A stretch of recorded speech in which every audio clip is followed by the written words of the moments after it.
What people don't know is the efforts that I've gone to resolve this privately. Another problem for him is that he and Meghan have become very divisive in the US as well as over here. We didn't think it was necessary. We thought that it was going to cause more harm than good, and that if he was now with his person, that surely that's enough. Why go that far? Once hailed as the rebel royal who won the world with his charm, Prince Harry just got a brutal wake-up call. No red carpet, no fanfare, no royal treatment, just a cold, hard reality check at the Cannes Film Festival, where the Duke of Sussex was denied entry because he simply wasn't on the list. Let that sink in. Within the family, as such, there's a spare and the heir.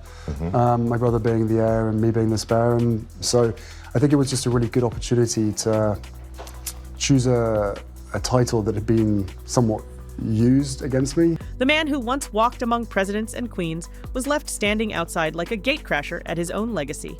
And it didn't end there. What started as a red carpet snub spiraled into a much deeper unraveling, a spotlight on missing millions, silent scandals, and a marriage facing whispers louder than ever. It's been upsetting, I think, for quite a lot of journalists to see how the whole royal scene has become divided, bitterly divided, and quite toxic. The world isn't just watching anymore, it's judging.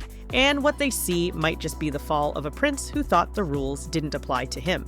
The 78th Cannes Film Festival should have been just another stop on Prince Harry's global circuit, but instead it became the scene of his most humiliating moment yet. No, he didn't. It wasn't, it's not to say that by him saying, no, you can't do this, that there's a rule that says that I can't.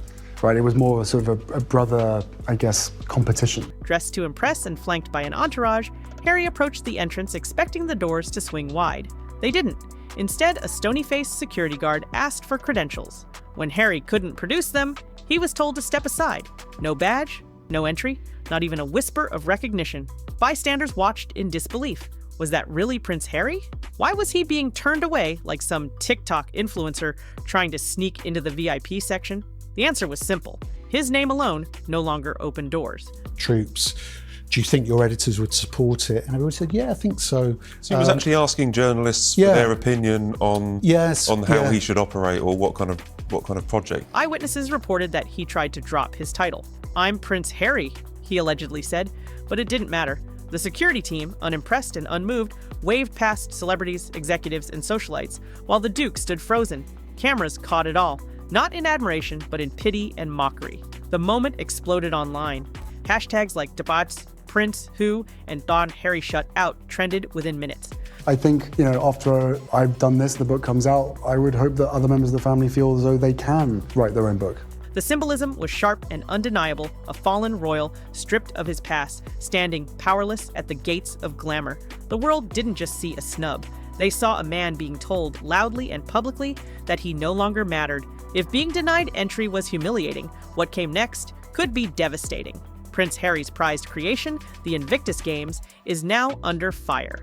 Once seen as his crowning achievement, a heartfelt initiative for wounded veterans, the Games now sit at the center of a scandal involving a staggering $15 million in unaccounted funds. Yes, $15 million. Gone. Or worse, misused. Internal audits have reportedly revealed troubling inconsistencies, unclear expenses, missing documentation, and questions that no one in Harry's camp is answering. You and I have never had it. It's called religious conversion. The Harry we have now is not the Harry we had then. Canadian officials who were preparing to co-host future events are now quietly backing away. Advocacy groups are demanding transparency. Donors want answers, and veterans, they're furious. For them, Invictus was more than a charity, it was a cause, a lifeline, and now it feels like a betrayal. Having seen my family and the institution's part in constantly feeding the British press with lies, mistruths, disinformation. For Harry, whose image has long been tied to service and sacrifice, this scandal is a direct hit to his credibility.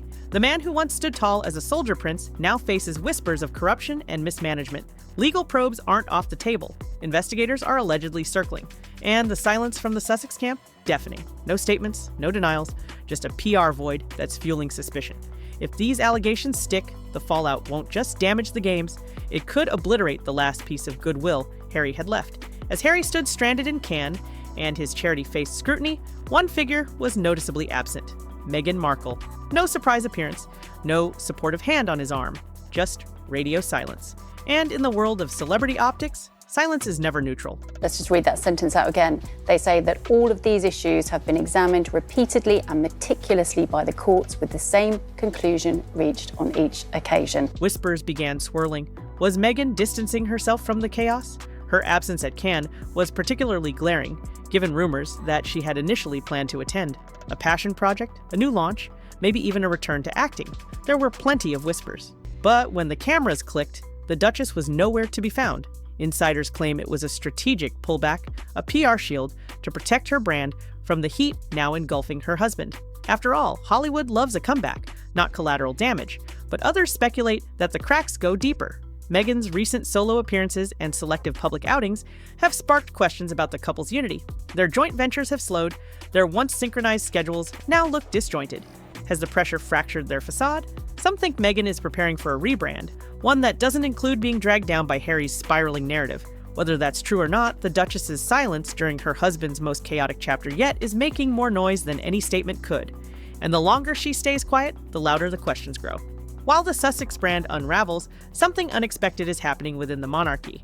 Open willingness on both sides to trade of information. And with a family built on hierarchy, and with her on the way to being Queen Consort, there was going to be people or bodies left in the street because of that. The so-called minor royals, Princess Beatrice and Princess Eugenie, are stepping into the spotlight with quiet grace.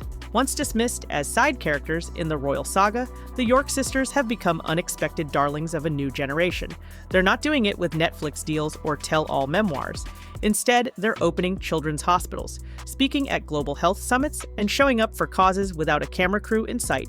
And people are noticing, especially younger audiences, Gen Z and millennials, who once championed Harry and Meghan as symbols of modern royalty, are now turning their attention to Beatrice and Eugenie's low-drama, high-impact approach. It's royalty without the reality show, authenticity without theatrics. Every dignified appearance from the York sisters feels like a quiet rebuke of the Sussex circus. While Harry fights headlines and Meghan vanishes from view, Beatrice and Eugenie are building something the former power couple seems to have lost: trust. And then there's Sarah Ferguson, the Duchess of York. Once the monarchy's scandal magnet, Fergie walked the Cannes red carpet with poise and purpose, a subtle yet powerful counter to Harry's rejection. Her simple message about forgiveness and family loyalty struck a chord. And in that moment, it was clear. The royal family doesn't need flashy exits to win back public favor. Sometimes dignity is the biggest power move of all. For years, Harry and Meghan captivated the world with their rebellious fairy tale. But that fairy tale is cracking. The public, once full of sympathy, is starting to turn cold. It began with the Oprah interview, dramatic, revealing, but polarizing. Then came the Netflix specials, the podcast deals, and finally, the memoir, Spare. What was meant to humanize Harry instead painted a picture of bitterness and blame. From frozen body parts to brotherly brawls, the memoir aired grievances that felt less like royal insight and more like reality TV confessions. And people started asking, is this about truth or is this just revenge? The criticism escalated. Instead of being seen as a couple taking control of their narrative, Harry and Meghan began to look like masters of media manipulation. And now, in the face of a real crisis, missing funds, public snubs, mounting silence, the very public that once cheered them on is demanding accountability. No more curated vulnerability, no more crying on cue. The social media tide has turned, Instagram comment sections are filled with calls for transparency, Twitter threads dissect every silence, every missed opportunity to speak up. And the message is clear: your story only matters if it stands up to scrutiny. In a world hungry for authenticity, the Sussexes are starting to look like a brand built on grievances, one that's rapidly losing its audience. With the Invictus scandal boiling, the Cannes Humiliation still trending, and Meghan nowhere to be seen, one question dominates the conversation. Is this the end of the Sussex era? The couple that once controlled the narrative with precision now finds themselves on the defensive. Every move is scrutinized, every silence is weaponized, and the empire they built post-royal life is starting to crumble. Their production deals are stalling, their public image is fractured, and their most loyal supporters are growing uneasy. Even King Charles, long known for patience, is reportedly exhausted with the drama. No more olive branches, no more behind-the-scenes interventions. The palace has gone quiet, not in fear, but in resolve. The message is unmistakable. The firm has moved on. And if Harry and Meghan want back in, To the public's good graces? To the rooms that still matter? They'll need more than redemption arcs. They'll need accountability. For the first time, Harry looks less like a revolutionary and more like a cautionary tale. A prince who walked away from power only to find the world doesn't wait. And Meghan, once poised to dominate Hollywood, now faces the brutal truth of timing. In this business, scandal without reinvention is career suicide. If the Sussex story ends here, it won't be with a bang, it will be with silence. Prince Harry once walked behind his mother's coffin as a symbol of strength and sorrow. He stood for resilience, for service, for a different kind of royal future. But now, he's standing outside the gates of Cannes, turned away from the world he once ruled. The symbolism is painful, not just for him, but for what his story has become. What started as a break for freedom now looks like a slow-motion collapse of reputation and relevance. The Invictus Games scandal threatens to erase the goodwill he built over a decade. Meghan's silence raises more questions than it answers, and the royal family's quiet comeback makes their rebellion look less like a revolution and more like a tantrum. There are no more second chances, no more PR stunts, only consequences. And perhaps the most devastating one of all, the world may no longer care. Drop a comment if you're ready to hear the full truth about what happens when royalty tries to outrun its roots, because this isn't just a scandal, it's a reckoning, and the palace doors aren't the only ones closing.